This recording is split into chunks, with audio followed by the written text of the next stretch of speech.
Hello there, my friends. Uh, miss me? Of course you have. You've continued to be nice to me in the form of subs and comments, to which I'm eternally grateful. um, well, I am so sorry for the long wait, and I thank virtually everyone for being polite enough about it. Uh, Life just does that to you now and then, you know? Between work and school and computer issues, I've just been so busy and kind of stressed. But I finally have time to sit down and start another story.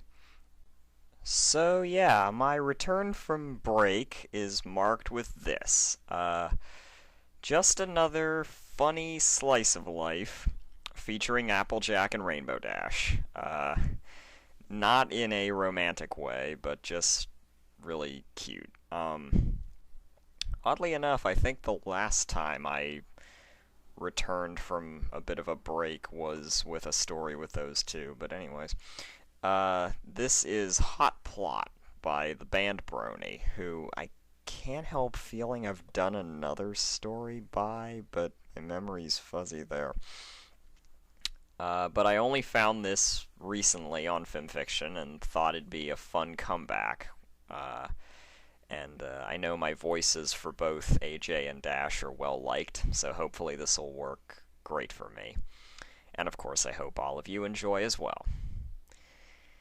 So, now that we're all caught up as to where I've been, I suppose I'll just get started. Thank you as always for listening.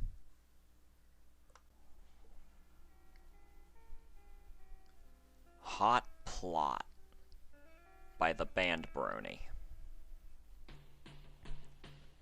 Applejack had never seen an airplane before, not up close at least. The hulking metal frames of the giant mechanical birds seemed so much larger than she had always imagined they were. The farmer had only ever seen them flying thousands of feet over her farm, but even from there they still looked so tiny. It still confounded Big Mac, smart as he was, that ponies could fit in something he could block from his vision with a hoof. Looking up at the giants only made the rough burlap bag on her back wobble precariously, but each time she felt it start to slip, she managed to lean far enough to one side to keep it from falling. "Gotta get this to Dash in one piece," she reminded herself. "That's why I came here in the first place." As she wandered through the rows of inert machines, she couldn't help but marvel at such technology. Wheels that retracted with the push of a button, engines that could propel thousands of pounds of steel hundreds of miles an hour using nothing but the power of pure magic, a hull that could withstand the pressure of high-altitude flight without so much as bending. It put her old wagon at home on the farm to shame. But then again, her old wagon didn't cost 400,000 bits either. What caught her eye, though, wasn't the gleaming steel of the fuselages reflecting off the sun, nor was it the guns, bristling from every odd angle of the planes like stingers from a bee, or the massive wingspan of each monstrous machine, or the distinct, pungent aroma of oil and grease that made her nose wrinkle up as if she had just smelled a skunk. No, what caught her eye were the pictures painstakingly painted onto the side of each one. Every last airplane in the lot, a good 40 or 50 at the very least, had a unique design on the front of the plane. The nose, she reminded herself. She had taken it upon herself to learn the name of every last part of an airplane, more for her own good than anything else. Applebloom's letters from wherever the hay she was stationed to stand always had so much technical jargon in it that the only pony who could rightly understand what she was saying was the local recruiter. Applejack sighed as a vision of Applebloom in uniform swam through her head. The day that filly had finally found her cutie mark, she had marched down to the local recruiting station and tried to sign on to the engineer corps. The folks down there had quite a good laugh, until they realized she was serious. Then they only laughed harder, poor filly. The whole Apple family all knew she was going to sign up the moment she became of age, but they were still darn furious when she did it. After all, she was needed on the farm more than ever now that the Celestia administration was taking a rather large chunk of their crops to help with the war effort. It was for a good cause and all, but it still hurt Applejack dearly to see all those hard-earned apples waltz out the door with nothing but semi-useless war bonds to show for it. The darn scraps of paper didn't even make good kindling. Her mind drifted back to the portraits on the plains. Most of them were rather suggestively dressed mares in rather suggestive poses, but the farmer wasn't going to deny that they were all well painted just because they were demeaning. In fact, some were downright comical. The Sweetie Belle theme seemed particularly popular, especially as several birds in the line seemed to sport a similar visage of the alabaster unicorn. Applejack knew more than any pony how Rarity's innocent little sister had turned into somewhat of a sex symbol with soldier types once her singing career had taken off, but it still gave her a queasy feeling in her gut knowing that stallions, a lot of stallions, thought about her in a less than full friendly way. She ran through the names in her head. Sweetie's Belle still made her stomach do cartwheels as she saw the very detailed picture of the white pony straddling a bomb. Equestria Untamed offered an up-close look at the part of a mare no pony should ever see. Shoot the Other Ones brought a small smile to her face, even though Granny Smith would surely box her ears for finding entertainment in such dark humor. At least it wasn't so sexual, like all the others seemed to be. And the very last one in the row, Hot Plot, featured an incredibly demeaning, if not shamefully attractive, portrait of an orange earth pony lying on her side, mane splayed out like it had just been blown by a crisp breeze. This one actually had Applejack chuckling. The belittling artwork reminded her of herself in some strange way. The model sported the same long, sandy blonde mane, the same sparkling green eyes, the same toned physique rippling under a sea of orange fur. Wait a minute. That was her. Wait. I'm painted onto the side of an airplane? Who in tarnation would... And then it hit her, like 1,000,000 tons of bricks compressed into a needle's point. The only pony she knew who would stoop so low as to turn her proud figure into an alluringly smutty sex symbol, not to mention the only pony she knew who was even in the Celestial Royal Air Force. Dash, the farmer growled. I'm gonna kick you into next week. With a spring in her step and a flaming ball of rage incinerating her insides, the orange apple trotted briskly to the plane in question, never once tearing her eyes off the painting on its nose. That is way too detailed, she thought as she rounded the nose of the plane. Sure enough, a prismatic shock of mane fell from an opening in the bottom of the bird's belly and caught her eye, giving her all the proof that she needed to go ahead and prosecute. The body it was attached to was only partially visible, the top half being wedged into an opening between two steel plates. There that no-good two-timing mare is. Time to scare the color off of her hair. Oh, Rainbow Dash. The rainbow mane shivered. Yeah, what's up? It took a split second for that signature southern voice to register with the sky-blue mare inside the airplane. And when it did, boy did she jump. Unfortunately for her, her upper body was still stuck inside the innards of the plane, and when she tried to straighten up, the only thing she accomplished was whipping her head into a pipe with a crisp donk. Even Applejack couldn't help but flinch as the body of Rainbow Dash reverberated with the hit and went limp, tumbling out of the port and onto the grass in a heap. The farmer gave the Pegasus a moment to clutch her head and writhe in agony before marching over and standing over her, putting on the most deadly glare she could muster up. Owie, owie, owie! Dash's laments stopped as she noticed a shadow descend over her. Cracking her eyes open despite the pain, she got one look at the farmer over her and snapped them shut again.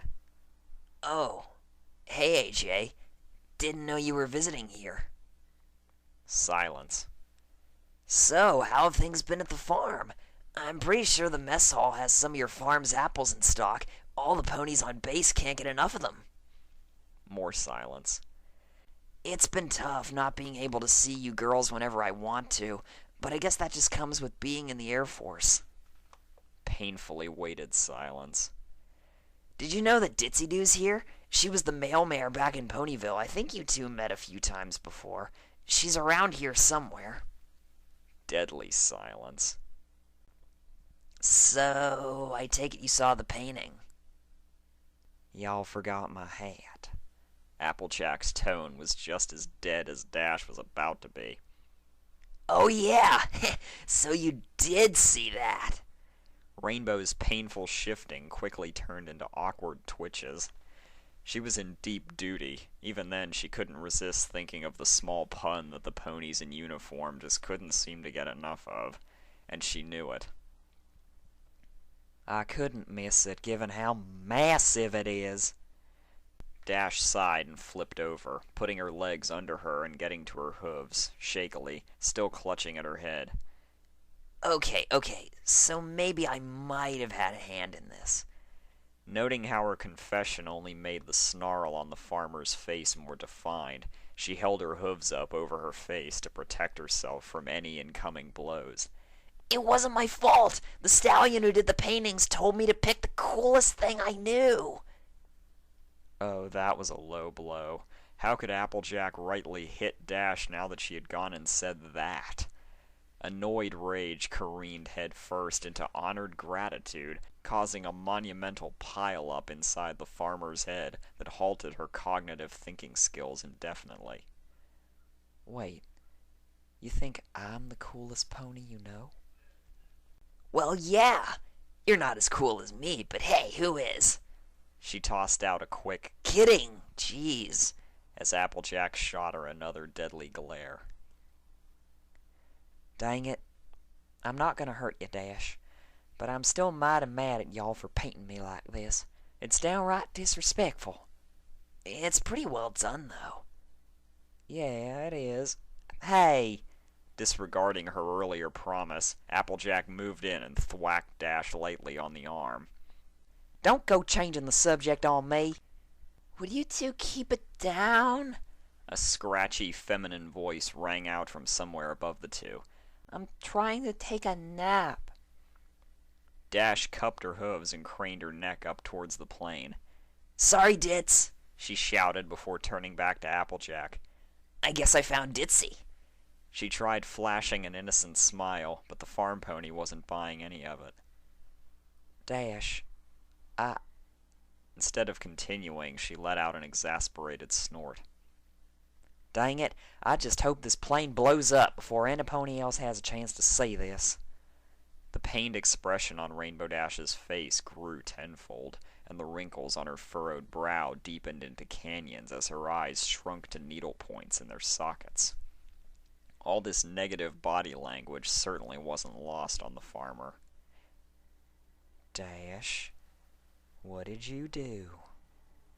Nothing, really. Just if you happen to see an article in the paper about Equestria's fastest flyer and her new warbird. The newspaper? For goodness sakes, how many papers? Oh, just a few. How many papers, Dash? A couple 100,000. Applejack's jaw dropped like it was never attached to her skull at all. Great. Just great. The earth pony began to trot around, stomping her hooves like she was a child throwing a tantrum. Now this, she gestured angrily at her sensually posed doppelganger, is gonna be in every paper from here to Canterlot. Just great. She stopped her mini tirade just long enough to give Dash a look that could tear a new black hole into the fabric of space. You know what? I'm just gonna go before I end up on one of Playcolt's spreads. Without pausing, the earth pony dumped the bag off her back onto the ground and about-faced. You forgot your bag back at Twilight's house. You're welcome. She spat before stomping off without so much as looking back, leaving a darkened veil of realization and guilt in her wake. All the shouting was a bit too much for Dash to comprehend. She looked at the bag for a moment, then at Applejack. Finally, all the cogs clicked into place with an audible dinging noise. Wait, AJ!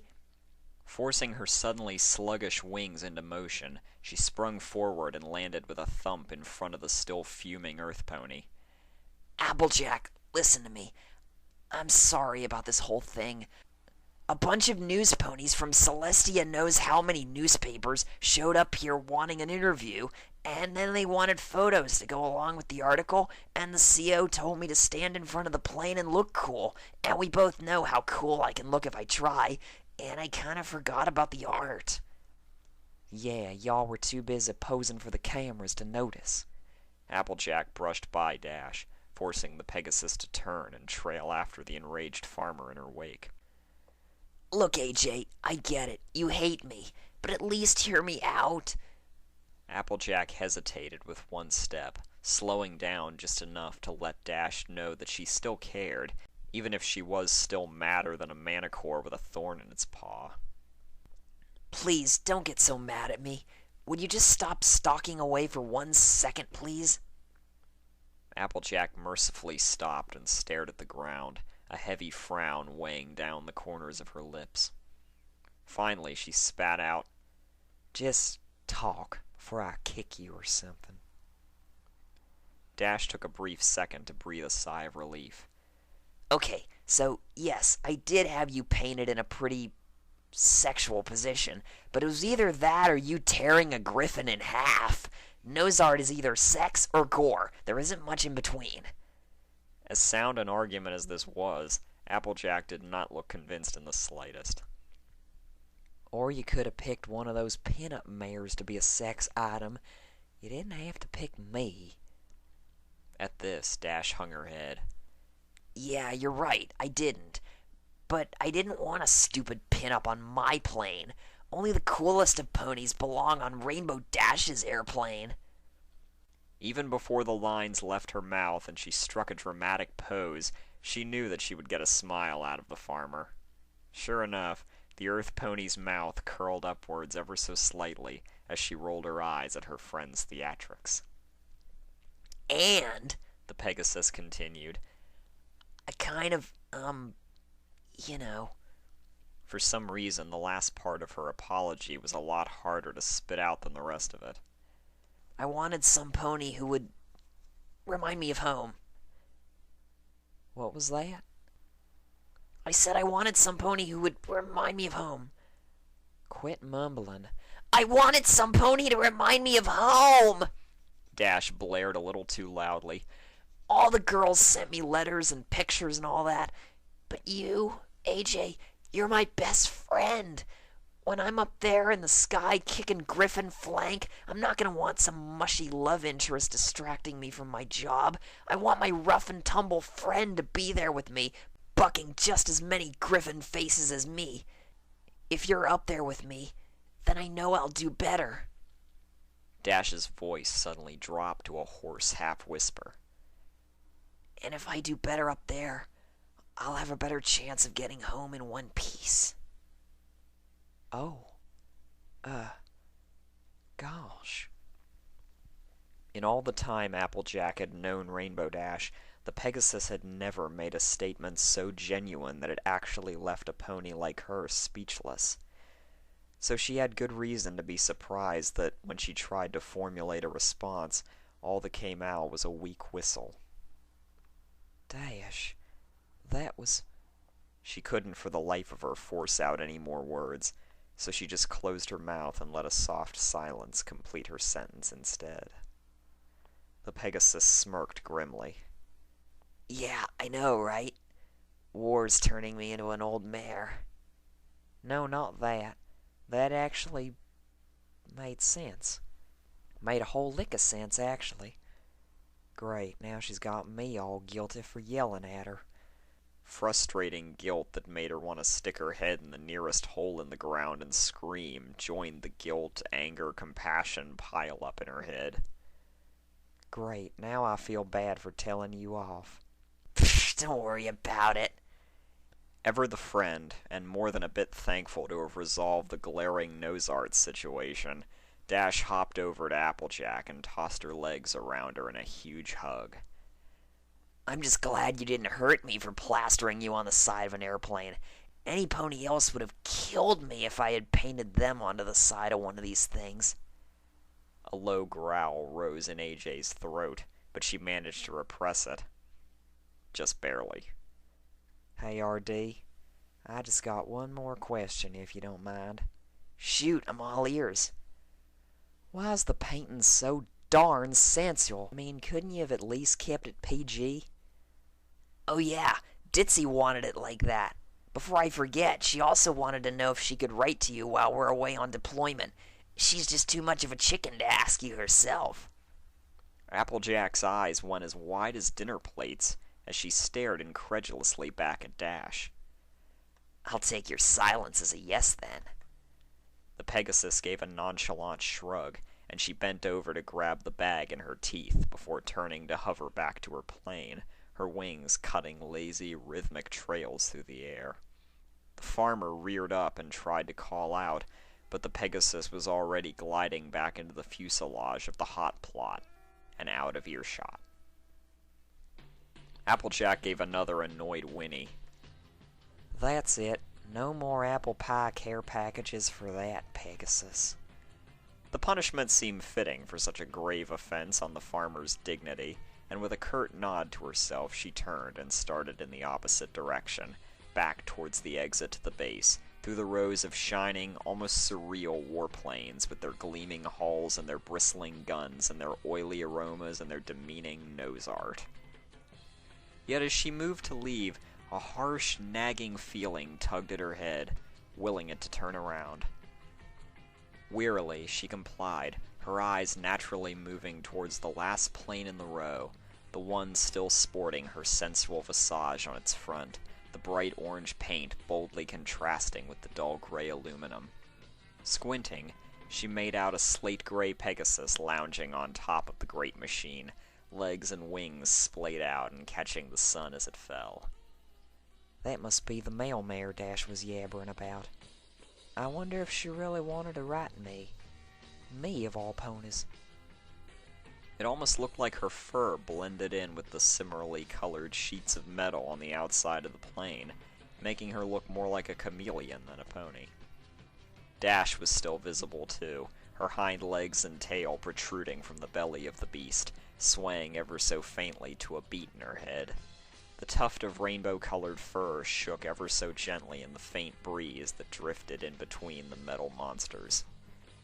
The sight of such a dear friend, so peacefully tranquil despite the looming shroud of war, made whatever stubborn pride that was left inside Applejack's head to shatter like a jade vase being thrown against a brick wall. The farm pony gave a tired smile. Well, maybe just one package wouldn't hurt. Well, alright. Hopefully you all enjoyed that well enough to resurrect any interest in me after long absence. Admittedly, I was just sort of desperate to get the first story I could out quickly after having been gone so long, but I hope y'all liked this one all the same. Additionally, I'd like to ask a bit of a favor in terms of feedback. Everyone let me know how the audio on this one was. My new computer's stereo... it's hard to describe since I don't talk tech, but the volume might be just a little too good, and no matter how low I try to record, it still picks up everything, and way too loud, it seems. Hopefully nothing came through that shouldn't have, that I wasn't able to edit out, and this doesn't hurt anyone's ears either, or turn out too soft even. I really can't tell. But in any event, I still had a bit of fun with this, even though I was working with a sore throat all through it, so forgive me as well if the voices weren't quite up to par. But beyond that, next time it'll be a Klopfic as always, still pondering what it'll be though. So until then, my friends, good to be back to you all once again, and everyone have a good night.